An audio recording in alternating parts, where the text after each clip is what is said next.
Thank you, Dr. Khadija and Dr. Abir, and thank you all for staying till the end of the day. I know with this topic it might be a bit hard, but bear with me. I'll keep it sweet and short. So just a general overview before we dive into the complications of bariatric surgery. We all know that obesity is a chronic disease that impairs the quality of life of patients with a lot of physical limitations. Obesity is a disease that nearly affects every organ in the body. It's a major risk factor for diabetes, fatty liver, hypertension, obstructive sleep apnea, cancer, and joint pain.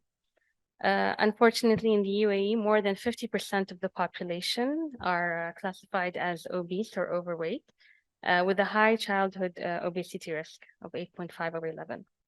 Um, so just a quick overview.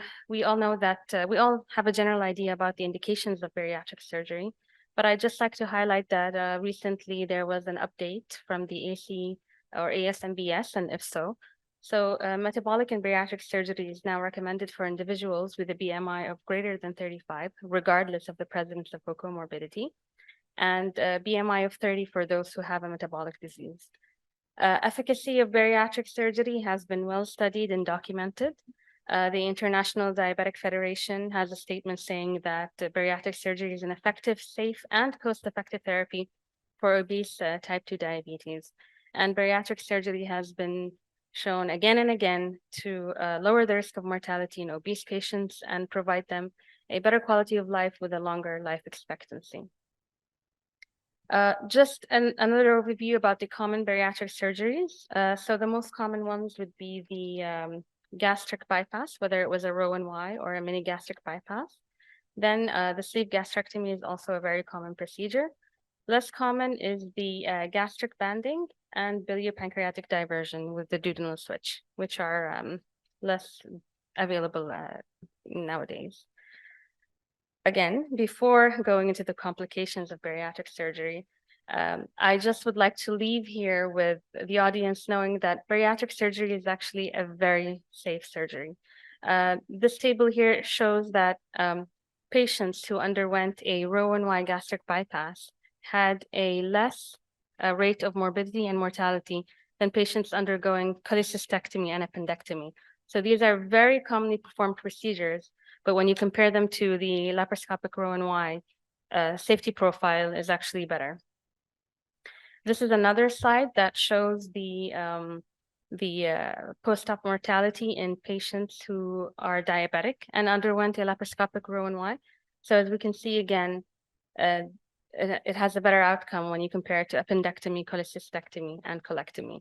So having said that, mainly due to the recent advances in patient care protocols and the minimally invasive nature of bariatric surgeries done nowadays, safety profile is actually very high for bariatric surgery.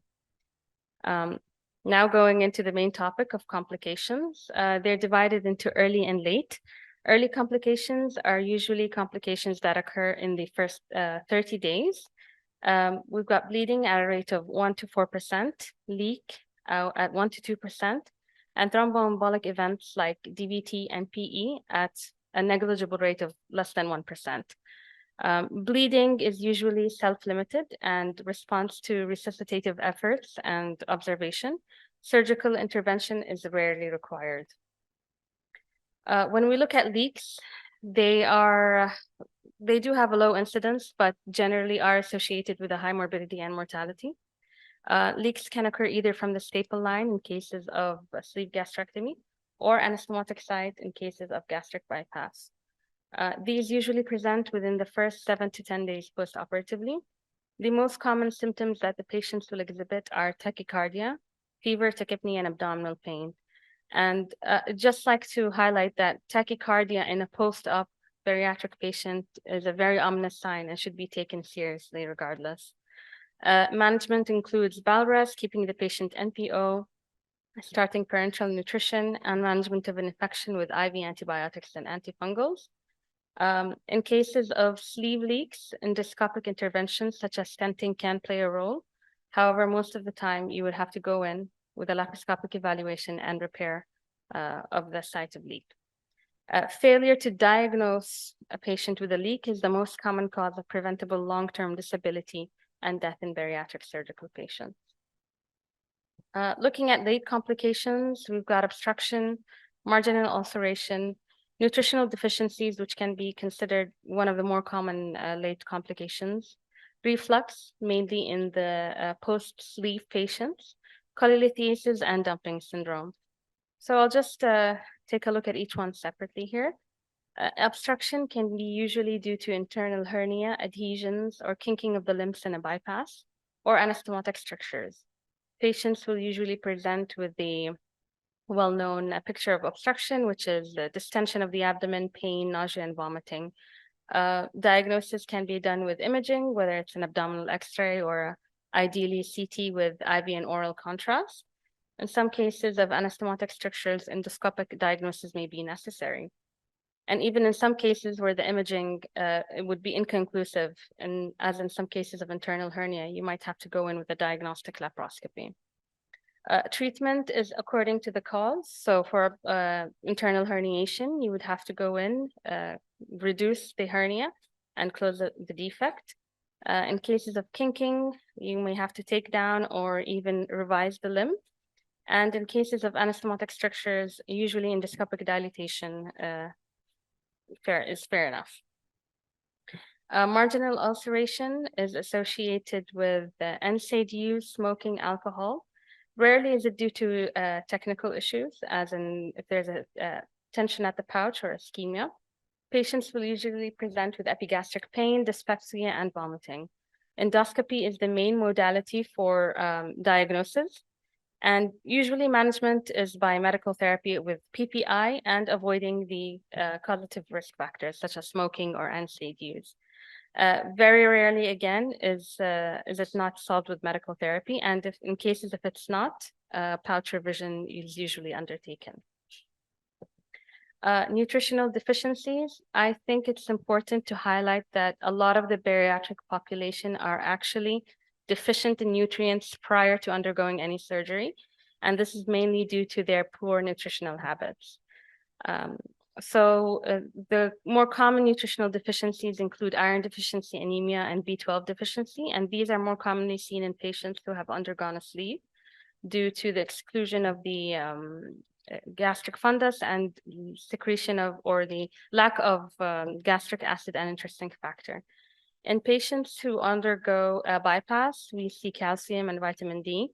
Rarely do we see protein malnutrition. It's usually with the biliopancreatic diversion and duodenal switch, which have anyway been, less in use nowadays.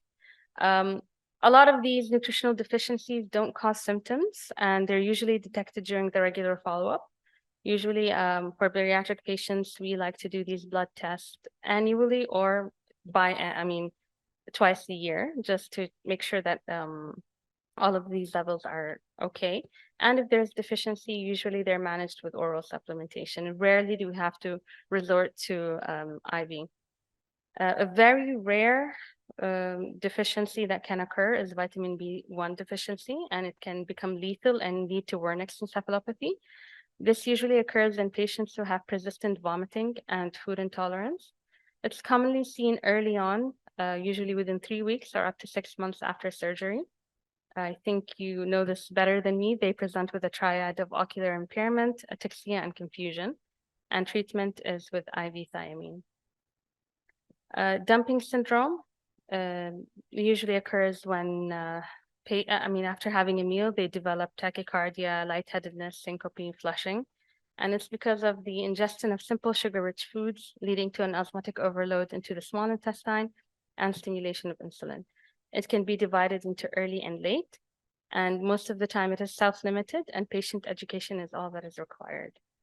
We advise them to have small, frequent meals, to incorporate protein more into their diet, to eat slowly, and to avoid having liquids within 30 minutes of eating.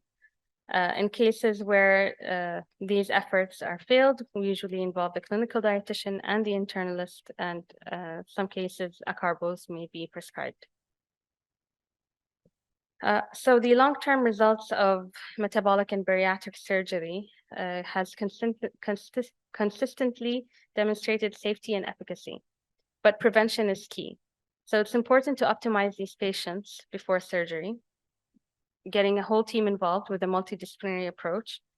We always advocate for preoperative weight loss because it's been shown to decrease any postoperative complications. And importantly is to also tailor the surgical option according to the patient and the comorbidities. If the patient is already having reflux, I'm not going to offer a sleeve gastrectomy, for example. And having a regular follow-up in the outpatient department is key, along with a fully equipped emergency department that will know when to recognize and manage these bariatric emergencies. That's it. Thank you.